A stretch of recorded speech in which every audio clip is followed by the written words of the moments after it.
Hi, this is Vera This is Christina from Soul's Enlightenment. Yay! So we wanted to talk to you guys today about dream interpretation. So, Yeah. what do you want to start it off with? Well, Vera and I are really excited because we've been getting a lot of requests to interpret people's dreams. Exactly. And, you know, a part of that, too, is because we have a lot of experience. We spiritually counseled at Sylvia Brown's office for 10 years. Or more. And more, actually. Yeah. We taught classes through the office and from Sylvia's teachings. And dream dream classes, you know, to interpret dreams. Dream clinic. Yeah. And we've been logging our dreams for over 30 years. So we have a lot of experience. Yeah. And we wanted to share some of our experience, some of what we know and what we're learning from Angus through Vera about our dreams. Yeah. So we have some dreams that we want to tell you about that people wrote in about. And one of them was from a person named Denise. And she said that she has dreams about being not fitting in, and then feels like she's being stalked. Yeah, that's what she was saying. And you know, and I think a part of that is probably where she's located at, right? Because not fitting in, I think, is because you know, in our dreams, what we're experiencing in our daily life can bleed through. So you know, we have different types of dreams. There's release dreams, but you know, there's wish dreams. There's precognitive, and there's also bleed throughs of past lives. So in Denise's situation, from what Vera and I know, you know, because she's gay in this life. Denise is gay. So she's in a part of the country that doesn't readily accept that. Right. And so that we were feeling is leading to some of that. So she has a feeling like she doesn't fit in where she is. And she's experiencing it. So it's coming through in her dreams, so that she's working on that and her feelings and everything. And then the stalking part is the bleed through from a past life. Yeah. Because she was stalked, or not actually stalked, but she was hunted for. Wow. In a past life. That's where she chilling. was, because she was in a life where it was not, how do you say it? Women were not in power. They weren't supposed to have any kind of, it was just, we were property in that era, whatever it was.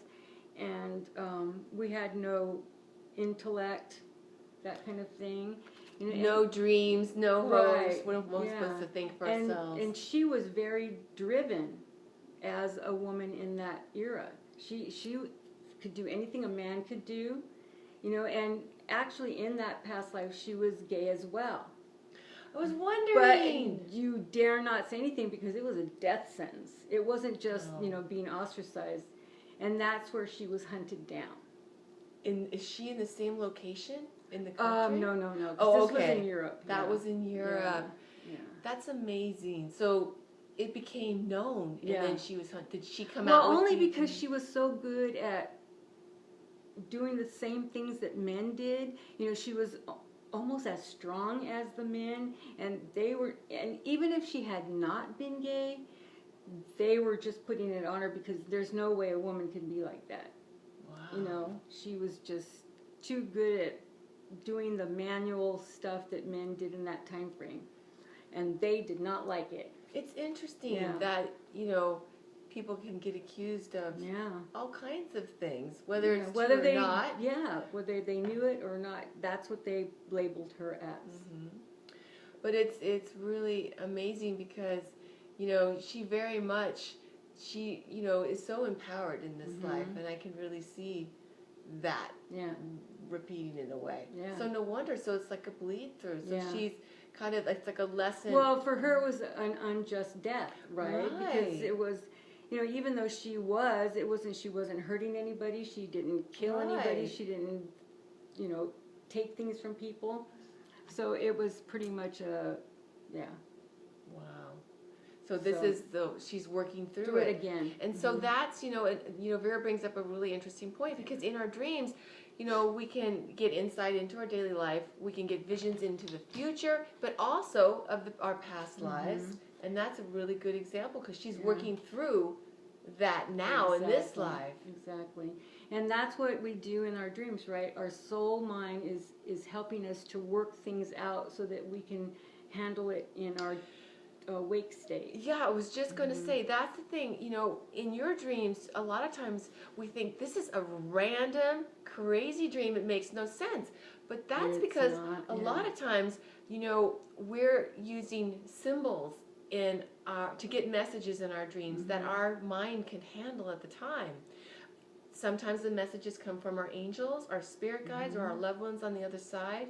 But it can also even come from our higher self, when we're working through things. Right. And Angus, through Vera, was telling me when I asked him about a dream I had, I saw this thing that happened to this little boy. And he told me that actually it was a symbol of a little girl I'm very close to, but my mind couldn't handle it. So I used the symbol of a little boy instead. So that's what we do because sometimes things can be too overwhelming or too scary. Yeah, because we are protected by the guardianship of the mind. And that is just Mother and Father God protecting us whenever we can't or we're not ready to take on that situation or find out about certain things. Yeah. Because that happened to one of my clients too. And it was interesting too because when we were having the reading, she wanted to know about her life in Germany. And I gave her all these different lifetimes that she had asked about. And I go, for some reason there's like a wall there. I just can't get what you were in Germany. And she's going, yeah. She goes, for some reason I just don't know what I was. And I know there's something there. She goes, because I can feel it. She goes, and I don't have a good feeling about it. So that's what I told her. Well, when you're ready, your soul mind will let you, be able to handle it. And then we hung up, and we didn't talk for a while. But then I got that it was something where she was a Nazi. Right. And I thought, oh my God, should I say something? Should I not say something? Yeah. And then she had texted me about something else, and then I said, well, I did get some information about the Germany life, but I want to wait until you get it, and then we can talk about it. Yeah, because she wasn't ready yet. And then she said, okay. She goes, please, can you just tell me? And I go, well, and then she goes, I know. She goes, I know I helped the Jews. And I'm like, no, that's not it. That's not it. And in this lifetime, she's very much into helping people. I mean, she goes out of her way to, really try to help people and understand the philosophy and all that kind of stuff.